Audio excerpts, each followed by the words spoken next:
Assalamu alaikum, my name is Salim Siddiqui and you're listening to the hotconflict.com video on the idea of Eid.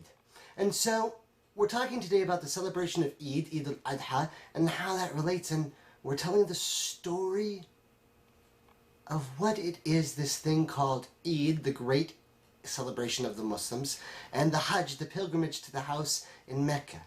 And if you watched the earlier sections, you've seen that we talked about, and I must bring the disclaimer again wholeheartedly, that what I'm about to tell you could be very disturbing. And so if you're not ready for it, please take time, make sure you're focused and paying attention, and take time to digest the material. We talked about the story of understanding what is really going on and finding out the truth and the reality and how this story is told. And we talked in the last section that we have to start at the beginning. That there was light. And the Lord Most High created the universe. Allah, the term that we use in Arabic for the Lord Most High, the one who created everything, created the universe. And in that universe, He then created Adam. But we said when Adam was created, and God taught Adam the names of all things, and breathed life into Adam, and formed him out of clay and mud, there was already a story going on where Lucifer had already been the highest of all the other races that had free will. And so it is at this point where Adam is approached into the court at the very first moment, and the Lord Most High orders everyone to bow down to Adam. Now, a strange little tidbit that I must narrate in this story. While Adam was being brought to the court, there is a narration that we have. And again, I said, I'm going to be telling you this story with the truths that we have from the Quran, from the Sunnah, from the statements of the Prophet, and from what the Muslims believe that is often not told to many people, especially in this day and age where so much misinformation and misunderstanding about Islam exists. What we do on the hotconflict.com website is to try and tell this story in a different way so that people could understand the reality of what Islam really means. And I warn you, this segment is going to be quite dramatic, and we're getting to a major turning point in this story. Adam is being accompanied by the angels to go to the court in front of the Lord. And Adam sees this great shining light. And he asks the angels, "What is that?" And the angels tell Adam that that is someone to come. That is someone to come. Now, as part of the story, it must be told, that person that was the soul or the light or the nur of the Prophet Muhammad. Peace and blessings be upon him. But we'll get to that later on in the story if you dare to continue all the way to the finale and see the whole picture for yourself.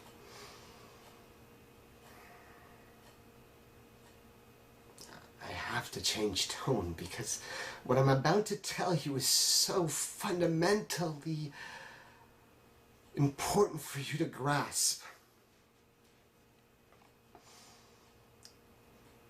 And your Lord, the Most High, brought Adam in front of all, and there amongst them, all the angels, was Lucifer, the enlightened one, the highest of the other races that we call the Jinn, the interdimensional beings, of which there are many.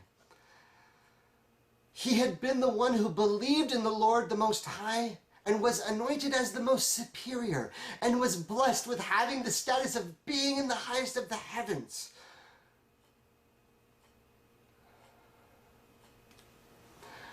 And Allah ordered all to bow down to Adam. But Iblis, or Lucifer, became arrogant. And he did not bow down. And it is from this point that the word Satan actually comes to existence. And in Islam, and from the Quran and Sunnah, we have the word shaitan. They're almost exactly identical, but hey, no, Muslims are totally weird. It's not what you think. Satan, the Jinn, the interdimensional being, the smokeless fire creation that has free will, the other race, one of the superior other races, the strongest of the strange universal planetary sky races, the reptilian, dark-skinned, strong, winged, flying interdimensional being, the ridged, horn, royal, long tail, possibly major draconian. I'm explaining this to you in terms from ancient times and from modern times so that perhaps you might see the truth of what we're talking about. Satan, the most superior, the greatest believer in the Lord Most High at that moment. As we said, angels do not have free will. They're created from light, and they do not have free will. They obey the commandments of their Lord. Whereas jinns and all the other interdimensional races have free will. Satan became arrogant. Standing there arrogantly in front of the Lord, after knowing and worshiping, he said, "Our race is more superior to this race. This what? This thing made of mud? From earth, from clay? We are smokeless fire. We are interdimensional. We are power, our plasma, our energy, our electricity. Bow down to what? To the monkey? I refuse," said the Jinn, said the alien race.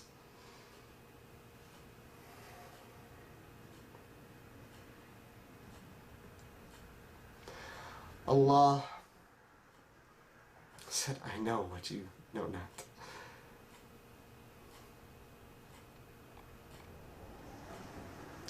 You don't think they're better than you? I challenge you, God, he said, that they are not better than us. They are not better than us. Important concept. If you go back and look, again, like I said, we're trying to understand the story from the beginning of time. But when we see time explained, it's hard for us because we are humans. We are the children of Adam. Yet the story does start before that. In the ancient narrations from the stories of the Jinn, was that Satan or Lucifer was anointed as being the Great One because he quelled the rebellion of the disbelieving other races in the Great War. The war that the angels were referring to when they were so surprisingly questioning Allah, the Most High. When Allah began to create Adam, the angels don't know. They don't have divine knowledge. They're angels. They do what they are commanded to do by the Lord. And so they saw Allah fashioning Adam out of clay. And they said, "Oh Allah, you're making another race to spread mischief and shed blood?" Allah said, "What? I know what you do not know. I know what you know not." So can you imagine? Can you imagine our father, Adam, the very beginning moments of life? He has breathed into life, and he has taught the names of things, and he is brought in front of the angels, and the angels are asked, "Do you know the names of anything? Or what is really what is? The truth of all the knowledge?" They said, we only know what we're told. But Adam was taught by his Lord, by our Lord, the Lord Most High, the one Lord. La ilaha illallah, as all Muslims say. There's only one God.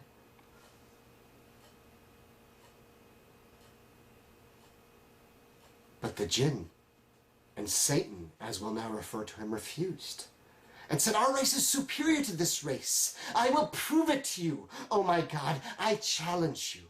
They will not worship you. Allah said, fine, I accept the challenge. You are mistaken. Can you imagine? Can you imagine the audacity, the arrogance to take a bet, a wager with the Lord? Knowing you will lose, you're betting against God. But Satan, and this is the arrogance of the sin, is so arrogant.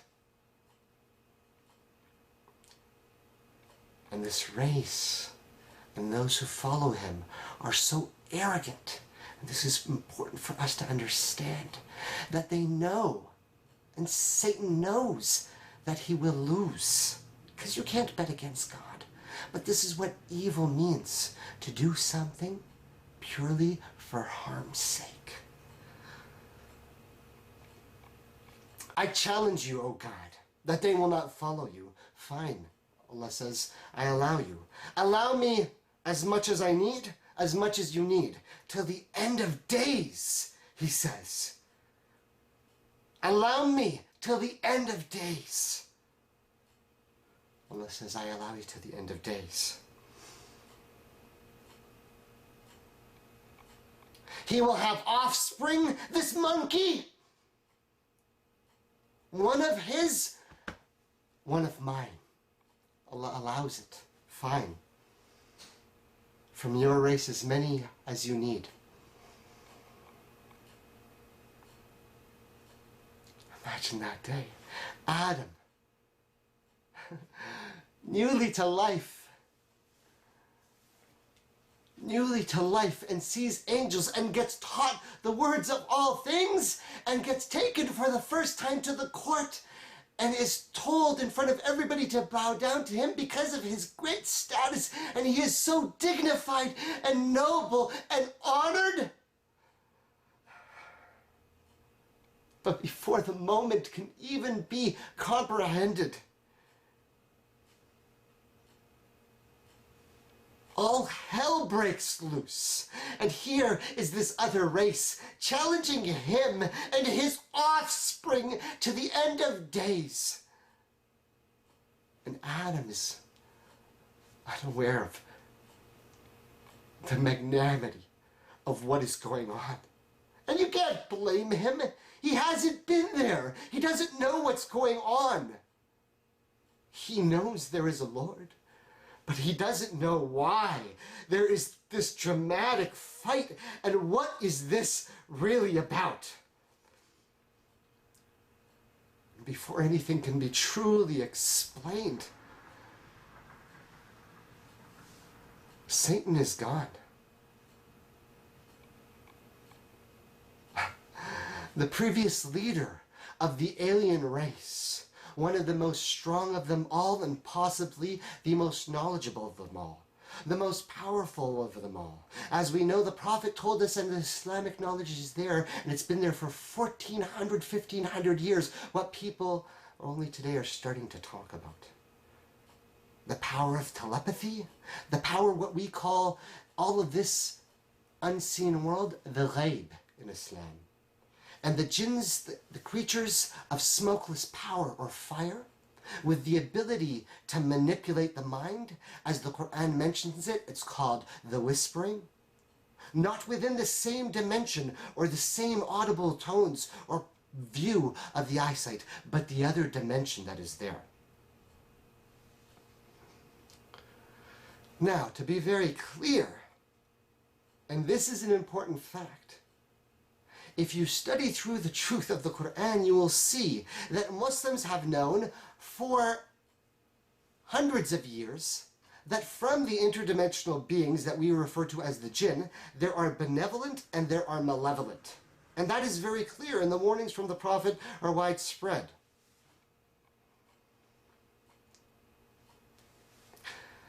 So, are you tripping out yet? Are you tripping out yet? Because it starts to get stranger. Adam is told straight away from that moment, "Know, O Adam, know it to your core, and remember this day, from this moment on, that Satan is to you an avowed enemy."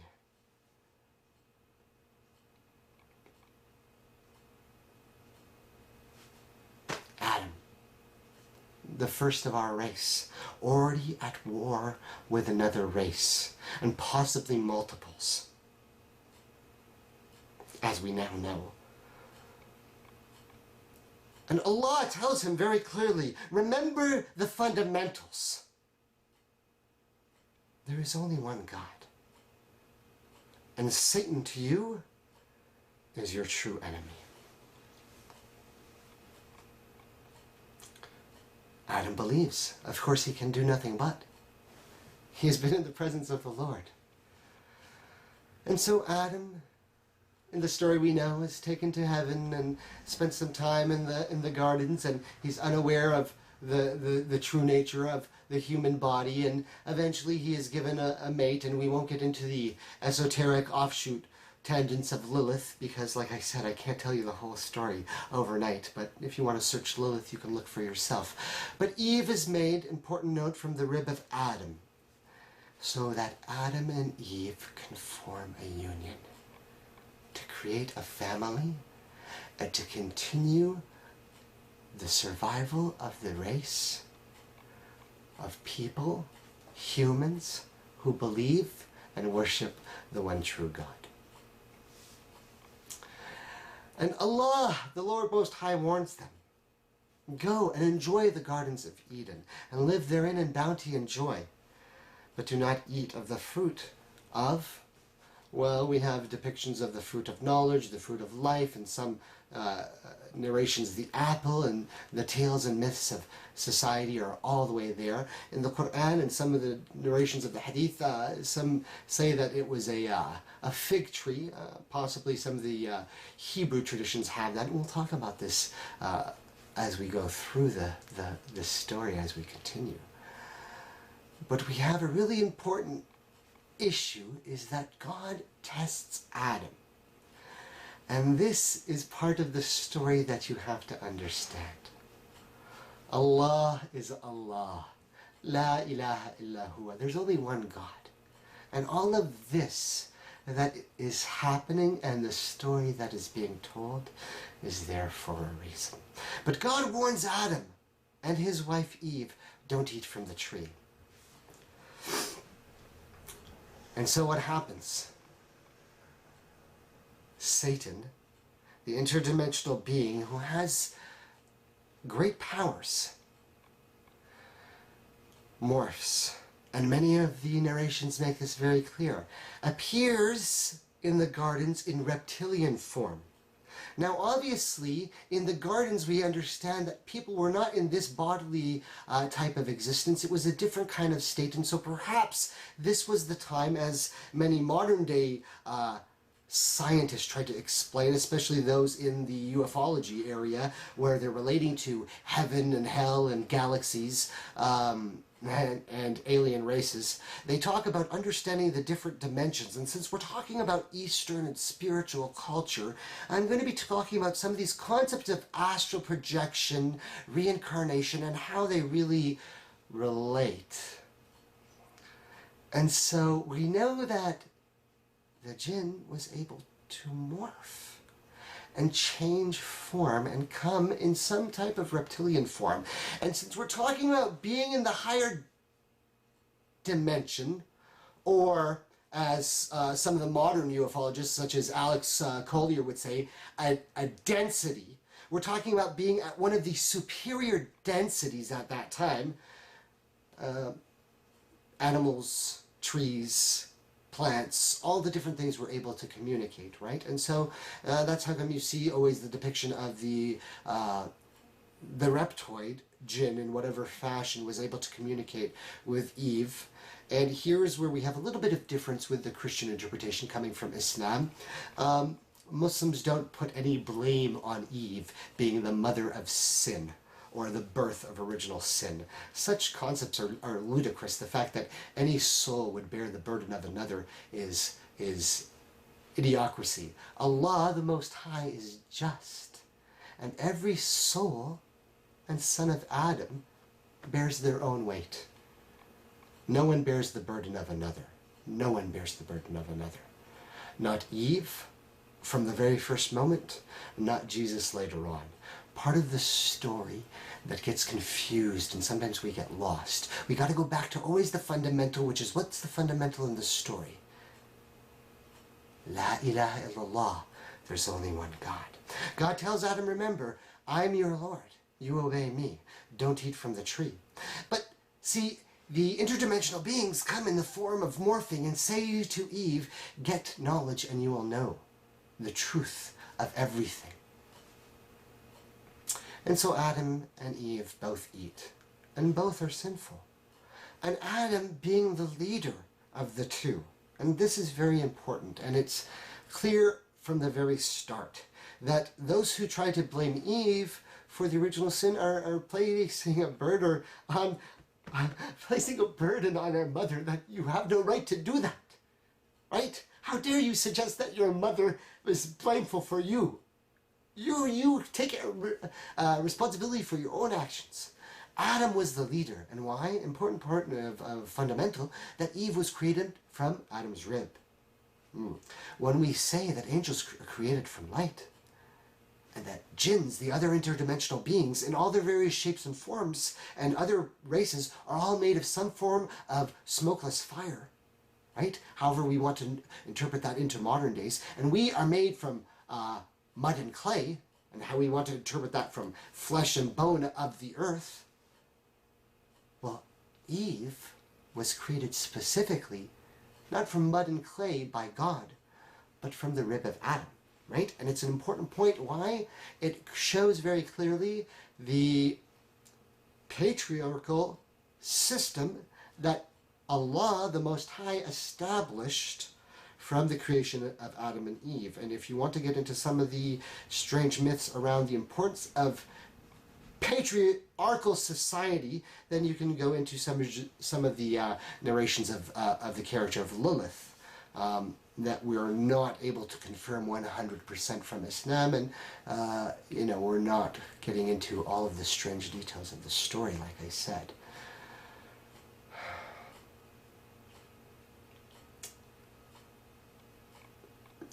Adam knew he had made a mistake, and so straight away Adam asked Allah to forgive him. He didn't mean to do anything wrong.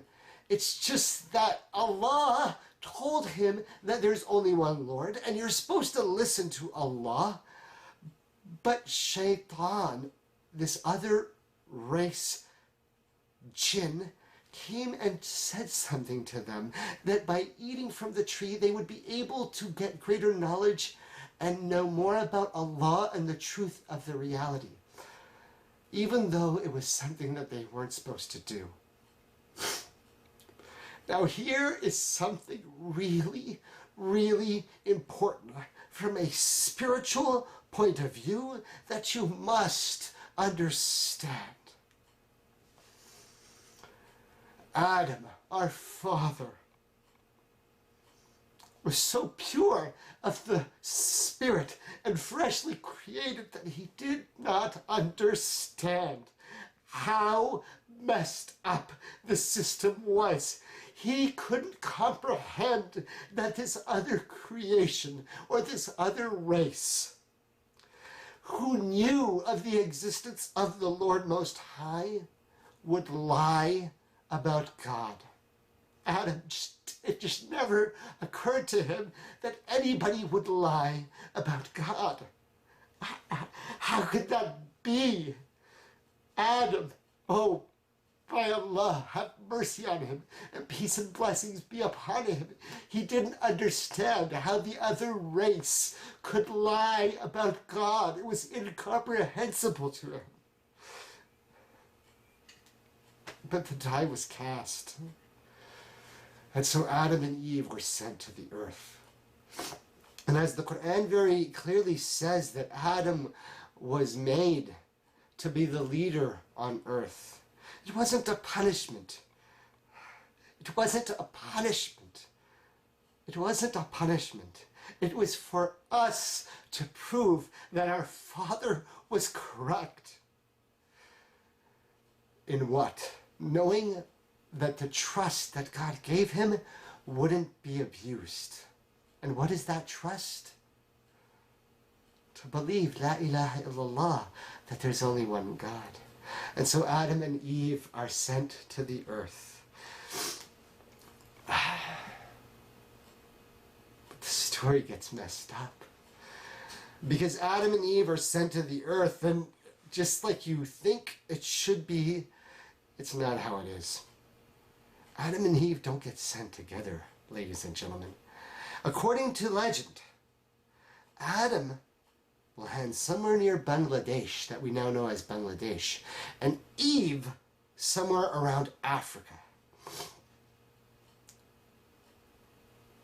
And according to narration that we have, they searched the earth trying to find each other, because they knew that their survival as a race was dependent on reuniting and begging the Lord Most High and seeking his forgiveness and promising to do and bear the oath of our race to remind all of the children of Adam that there is only one God. They long to find each other.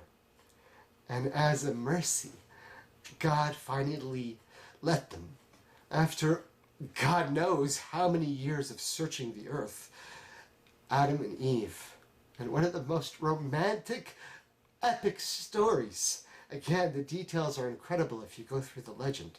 Finally found each other on a mountain called Jabal al-Rahmah, the Mountain of Mercy. This mountain exists on the Arabian Peninsula today. But we had a problem. Adam knew one very major fundamental. He had been taught the specifics. There's one God. There are angels. There is another race called the Jinn. There are many of them. He knew the other fundamentals of faith. This is life you're going to live, and then you will die. You have a spirit and a soul, and it will be reunited with the Lord. There is a day of judgment, and Allah, the Most High, the Lord of the worlds, is the judge. And there is an afterlife, both a heaven and a hell. And all of this is the plan and fate and the will and the destiny and the qadr of Allah. And none of it is coincidental. And everything happens for a reason. Adam knew all of this, and he knew it was his duty to teach his children and his offspring all of this.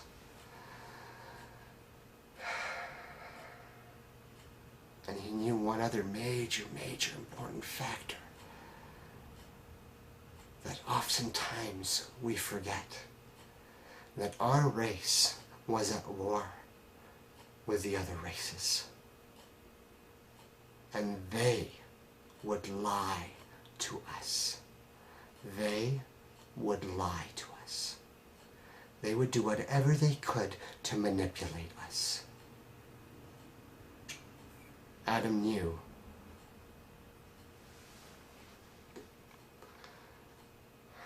The burden he bore was great. From now until the end of days, as the deal was made in front of his own eyes, in the court with the Lord Most High, between him, the first of the new race, and the former leader of the other alien, interdimensional races. That we were at war. And we are on the earth. And on the earth, we can't see them. They're the unseen. They will manipulate us, they will trick us, they will lie to us. They will come as humans, they will come as monsters, they will come as beings, they will come as animals. And their job is always clearly one thing: to make you disbelieve in the Lord Most High and disobey what He has taught you. And so Adam knew, for him and his children, and for the rest of time, we are at war.